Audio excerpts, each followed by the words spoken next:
ஏன்னா இன்னைக்கு ஆட்சியில் இருக்கிறது ஸ்டாலின் அவர்கள், அவருடைய கட்டுப்பாட்டிலே துறை கிடையாது. எல்லா அமைச்சர்களும் கொள்ளையடிக்க அமைச்சிட்டாங்க. இன்றைக்கு பார்த்திருப்பீங்க, நேற்றைய தினம் நீதிமன்றத்தில் ஒரு தீர்ப்பு வந்தது. அந்த தீர்ப்பு என்னன்னு தெரியும்? இன்னைக்கு நகர்ப்புற வளர்ச்சித்துறை அமைச்சர், குடிநீர் வழங்கல் துறை அமைச்சர், அந்த குடிநீர் வழங்கல் துறையில கிட்டத்தட்ட ஆயிரக்கணக்கான பணியிடங்களுக்கு ஒவ்வொரு பணியிடத்திற்கு லட்சக்கணக்கான பணம் வாங்கி முறைகேடு நடத்திருக்கிறாங்க. அதே போல நகர்ப்புற வளர்ச்சி துறையில டெண்டர் விட்டு கமிஷன் வாங்கியிருக்கிறாங்க. அதெல்லாம் ஆதாரத்தோட இங்க இடி அரசாங்கத்துக்கு அனுப்பி அதுல வழக்கு பதிவு செய்ய சொன்னாங்க. செய்யல. அதிமுக சார்பா நீதிமன்றத்தில் வழக்கு தொடர்ந்தோம். நேற்றைய தினம் உடனடியாக இதில் ஆதாரம் இருக்கின்றது. இடி அனுப்பப்பட்ட அந்த அறிக்கையில் ஆதாரம் இருக்குது.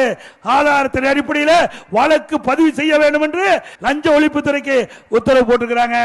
ஆக இந்த அரசாங்கத்தில் லஞ்சம் வாங்குவது உண்மையாகிவிட்டது.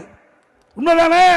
பத்திரப்பதிவுக்கு போனா கொள்ளையடிக்கிறாங்க. அந்த இடத்துல நாம கடனுக்கு வீட்டை வைக்கிறோம், தோட்டத்தை வைக்கிறோம், அங்க போனா அந்த பணத்தையும் பிடுங்குகின்ற அரசாங்கம். இந்த அரசாங்கம் தேவையா?